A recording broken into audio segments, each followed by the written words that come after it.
My name is Cordelle J. Thompson. I'm a junior. I am a sociology major. I attend Bowling Green State University.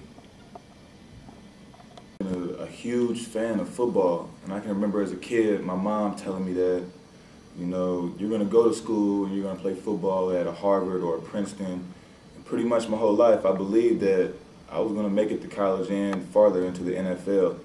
So at 15, I needed to move into a state that produces more college athletes for football. So I decided to move to Ohio with a friend, and that's where I kind of began my true journey into college football. I worked as hard as I possibly could in the weight room and, you know, just on the field just to get a scholarship, and it worked out that I did get one to Bowling Green State University. A pretty good athlete. I've always been kind of one of the best players on any team I played for.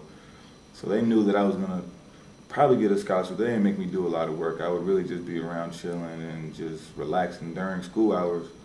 And then when I got to college, my first summer, it pretty much was the same thing. We were just hanging out, you know, just doing minimal amounts of work when everybody else was really working hard. Really never even developed a lot of study skills and work habits that I probably should have developed early in high school and throughout high school.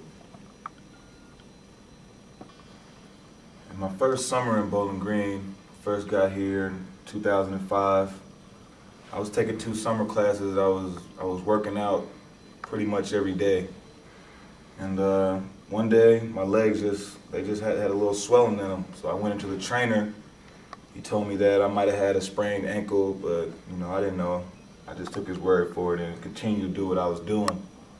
And then another morning I woke up and I couldn't really move. I was weak. I couldn't really even talk. So I made my way to the bathroom, and when I got in there, I began to throw up, and I couldn't control it. I was just on the bathroom floor laying there, and some other of my teammates came in. They picked me up and carried me downstairs. And from there, the trainer came, picked me up, and took me to the hospital.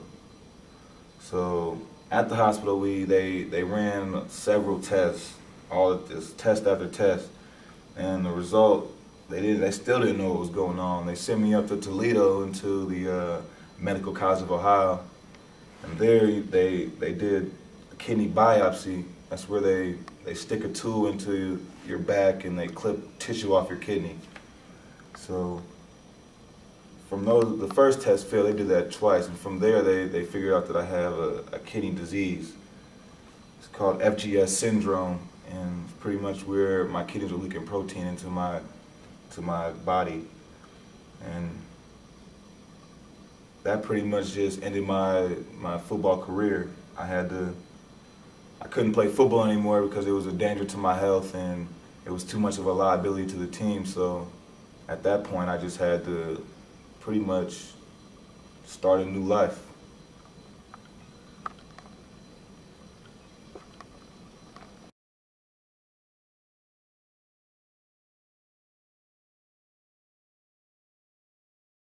I noticed a difference in the way everyone was treating me, from coaches to teachers to even members of my own family.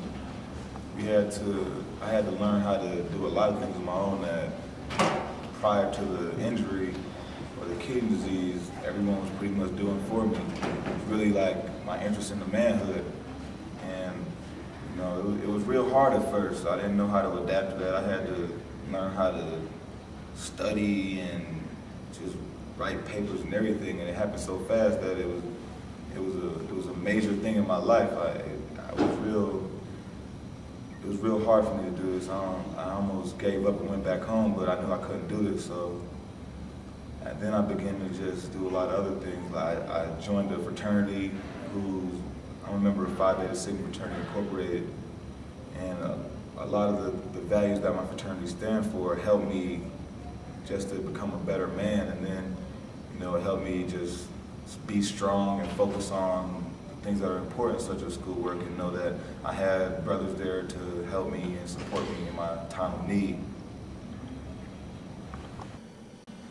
I mean, I grew up in the hood, so I see all the things that go on around my neighborhood.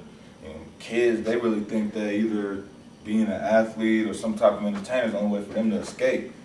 And you know, it's not really the case. You know, I want all the kids out there to know that you really need to stay in school and work hard in school, because that's going to be a better opportunity for you to uplift yourself and all those around you. I mean, there's nothing wrong with wanting to be an NFL star, and if you're great at football, even if you're not good, just go out there and play. It's a lot of fun, but you need to have something more concrete and a backup plan, you know, so that just like in my case, if football doesn't work out, you have something to fall back on. You can keep on moving on the right path of your life.